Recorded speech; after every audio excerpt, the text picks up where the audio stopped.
Hi అండి, welcome to my channel discover Malta. యాక్చువల్గా కొంతమంది ఇక్కడికి వర్కర్స్ ఫారెన్ నుంచి ఎంప్లాయీస్ వర్క్ చేయడానికి ఇక్కడికి వస్తారు కదా.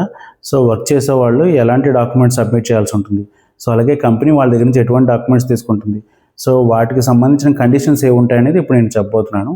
సో యాక్చువల్గా ఏంటంటే కొంతమంది స్టూడెంట్గా వచ్చి ఇక్కడ స్టడీ కంప్లీట్ అయిన తర్వాత జాబ్ సర్చింగ్ చేస్తారు కదా. సో అలాగే డైరెక్ట్గా ఎంప్లాయీస్ కూడా కొంతమంది ఫారిన్ కంట్రీ నుంచి ఇక్కడికి వచ్చి వర్క్ చేస్తారు కదా. సో వర్క్ చేసేటప్పుడు కంపెనీ వాళ్ళ దగ్గర నుంచి ఏంటంటే పాస్పోర్టు, అలాగే స్క్రీనింగ్ అంటే హెల్త్ స్క్రీనింగ్ అని, అలాగే వ్యాక్సినేషన్ సర్టిఫికేట్స్ అని కొన్ని డాక్యుమెంట్స్ అడుగుతుంది. అలాగే మన దగ్గర నుంచి ఎంప్లాయరు సో ఒక డాక్యుమెంట్ తీసుకుంటాడు. సో దాన్ని కాంట్రాక్ట్ అంటాము. సో ఎంతకాలం అయితే వాళ్ళ దగ్గర మనం పనిచేయాలని దానికి సంబంధించిన కాంట్రాక్ట్ అంటాము. ఇప్పుడు నేను చెప్పే మ్యాటర్ కూడా అదే. సో దీంట్లో 2 టైప్స్ ఆఫ్ కాంట్రాక్ట్లు ఉంటాయండి. ఒకటి డెఫినెట్ కాంట్రాక్ట్, రెండోది ఇండెఫినెట్ కాంట్రాక్ట్ అని. సో డెఫినెట్ కాంట్రాక్ట్ ఏంటంటే వాళ్ళు ఇచ్చిన 1 ఇయర్ పాటు ఏదైతే ఉందో టీఆర్సీ కార్డు, ఆ 1 ఇయర్ పాటు వాళ్ళ దగ్గర పనిచేయాలని సో చేయాల్సి ఉంటుంది. సో కాంట్రాక్ట్లు ఏమేమి ఉంటాయంటే మనం చేయాల్సిన రోల్స్ ఏమేమి ఉన్నాయో, రోల్స్ అండ్ రెస్పాన్సిబిలిటీస్, అలాగే ఒకవేళ మనం మధ్యలో ఆపర్చునిటీ వచ్చి వేరే చోటుకి మూవ్ అయ్యామనుకోండి, వాళ్ళకి ఎంత పే చేయాలి, అలాగే వాళ్ళ దగ్గర ఎంతకాలం పాటు టెన్యూర్ పాటు ఇక్కడ వర్కర్గా మనం వర్క్ చేయాల్సి ఉంటుంది, ఇలాంటివన్నీ ఉంటాయి. పర్ అవర్ ఎంత పే చేస్తారని కూడా దాంట్లో కంపల్సరీ మెన్షన్ చేస్తారు. సో దాంట్లో మనం వన్స్ ఒకసారి సైన్ చేసాము అంటే సో కంపెనీకి మనం బైండ్ ఓవర్ ఉన్నట్టు లెక్క. సో ఆ కండిషన్స్ అన్నిటికీ కూడా సో అందుకని ఈ అగ్రిమెంట్కి సంబంధించిన కాంట్రాక్ట్ ఏవైతే ఉన్నాయో దాని గురించి డిస్కస్ చేస్తున్నాను. ఎవరైనా వర్కర్స్ ఇక్కడికి వచ్చి వర్క్ చేసేటప్పుడు ఒకవేళ డాక్యుమెంట్లో సైన్ చేశారనుకున్నాం, సో అది ఎటువంటి కాంట్రాక్ట్ అని తెలుసుకోండి ఫస్ట్గా. ఇండెఫినెట్ డెఫినెట్ అనేది. ఎందుకంటే ఫర్ ఎగ్జాంపుల్ ఇక్కడ మీరు వర్క్ చేయడానికి వచ్చారనుకున్నాం, ఒక కంపెనీలో వర్క్ చేస్తున్నారు. సో ఎవరైనా కానీ బెటర్ ఆపర్చునిటీ వచ్చిందంటే మూవ్ అవుతాం కదా. సో మూవ్ అయ్యేటప్పుడు ఫర్ ఎగ్జాంపుల్ 1 ఇయర్ కాంట్రాక్ట్ మీరు సైన్ చేశారనుకుందాం, ఒక 6 మంత్స్ పాటు వర్క్ చేసి తర్వాత ఒకవేళ 6 మంత్స్ తర్వాత మీరు వేరే కంపెనీకి మూవ్ అవ్వాలనుకున్నారనుకోండి, మీకు ఏదైతే బేసిక్ అనేది ప్రొవైడ్ చేస్తుందో కంపెనీ, దాంట్లో 50% మనం ఎదురు వాళ్ళకి పే చేయాల్సి ఉంటుంది.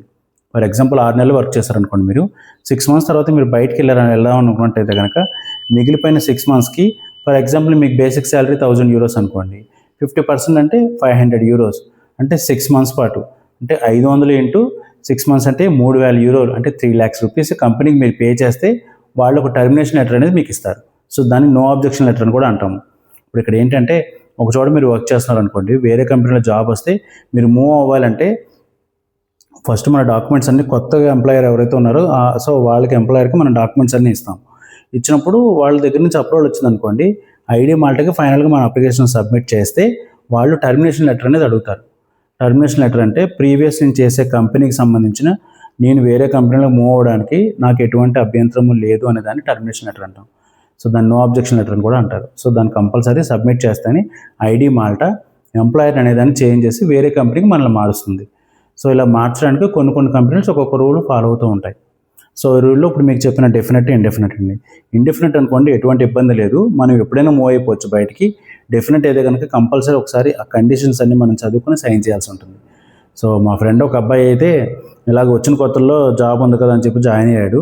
సో వాళ్ళు కూడా కండిషన్స్ ఏమి మనకు చెప్పకుండానే సైన్ పెట్టించుకున్నారు అబ్బాయితో.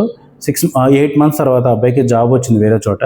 జాబ్ వచ్చి ఇలా నాకు జాబ్ వచ్చింది, సో నాకు టర్మినేషన్ లెటర్ కావాలని చెప్పని అడిగితే వాళ్ళు అమౌంట్ పే చేయమని అడిగారు. సో అప్పుడు ఇక మిగిలిపోయిన 4 monthsకి ఇంటూ 500 చొప్పున 2000 euros పే చేసి అతను టర్మినేషన్ లెటర్ తీసుకుని కొత్త కంపెనీకి సబ్మిట్ చేశారు. ఎందుకంటే అతను జాబ్ ఆపర్చునిటీ కోల్పోతాడు కదా. సో అలాంటివి మనం ముందుగా చూసుకున్నాం అనుకోండి, ఇబ్బంది పడకుండా ఉంటాం. ఫర్ ఎగ్జాంపుల్ నన్ను తీసుకోండి, నేను చేసే కంపెనీలో ఏంటంటే 1 year కాంట్రాక్ట్ ఇచ్చాను ఫస్ట్లో. మొదటి 4 నెలలకి ఇండెఫినెట్ కాంట్రాక్ట్, అంటే నేను ప్రొఫెషనల్ పీరియడ్ అని చెప్పారు. సో తర్వాత 8 నెలలు కూడా డెఫినెట్ కాంట్రాక్ట్. సో 8 నెలల పాటు నువ్వు వర్క్ చేయాలని చెప్పన్నారు. సో ఈ మొదటి 4 నెలల ప్రొఫెషనల్ పీరియడ్లో నాకు ఏదైనా బెటర్ ఆపర్చునిటీ వస్తే నేను మూవ్ అవ్వచ్చు, లేదా నా పెర్ఫార్మెన్స్ వాడు నచ్చలేదు అనుకోండి, నన్ను జాబ్లో తీసేయచ్చు కూడా. సో తర్వాత 8 నెలలు వాళ్ళు నన్ను తీయడానికి ఉండదు. సో అలాగే నాకేమైనా బెటర్ ఆపర్చునిటీ వస్తే నేను ఎదురు వాళ్ళకి పే చేయాల్సి ఉంటుంది, నా బేసిక్ శాలరీలో 50%. సో ఆ విధంగా ఉంటుంది డెఫినెట్ ఇండెఫినెట్ అనేది. ఎవరైనా మాల్టా వచ్చేవాళ్ళు ఉంటే కనుక ఈ పాయింట్ అనేది కొంచెం తెలుసుకోండి. ఎందుకంటే వాళ్ళైతే ఏమీ ఎక్స్ప్లెయిన్ చేయరు, మనం అవన్నీ చదువుకొని సైన్ పెట్టాల్సి ఉంటుంది. సో ఫర్దర్గా మనం ఇబ్బంది పడకుండా వచ్చిన కంపెనీలో మనం కొంతకాలం పాటు చేసి తర్వాత మూవ్ అవ్వదు అనుకుంటూ ఓకే. ఈ డెఫినెట్ కాంట్రాక్ట్లో డిఫరెంట్ టైప్స్ ఉంటాయి. ఫర్ ఎగ్జాంపుల్ సెకండ్ రెన్యూవల్కి ఏం చేస్తారంటే కొంతమంది మొదటి 10 నెలలు డెఫినెట్ పెట్టి తర్వాత 2 నెలలు ఇండెఫినెట్ పెడతారు. అంటే 2 months 10 నెలల పాటు పనిచేసిన తర్వాత ఒకవేళ నీకు బెటర్ ఆపర్చునిటీ ఉంటే మూవ్ అయిపోవచ్చు, లేదా రెన్యూ చేయొచ్చు. రెన్యూ టైంలో కూడా ఈ విధంగానే ఉంటుంది సేమ్. మనకు నచ్చితే ఉండాలి, లేదంటే వాళ్ళు ఒకవేళ వద్దు అనుకున్నట్టయితే కానీ వేరే జాబ్ ఎత్తుకోమని చెప్తారు వాళ్ళు 1 మంత్ ముందే, లేదా కొంతమంది 10 డేస్ ముందే చెప్తారు. సో అలాంటి క్రిటికల్ పొజిషన్లో మనం జాబ్ చూసుకొని వేరే దాంట్లో మూవ్ అవ్వాల్సి ఉంటుంది. సో అలాంటి జాబ్ సెక్యూరిటీ విషయంలో మటుకు ఈ కాంట్రాక్ట్ అనేది మెయిన్ ఉపయోగపడుతుంది. సో ఇండెఫినెట్, డెఫినెట్ అనేది చూసుకొని మీరు సైన్ పెట్టండి. సో ఇన్ఫర్మేషన్ ముందు అవుతుందని చెప్పి మీకు ఈ విషయాన్ని షేర్ చేస్తున్నాను. Thank you.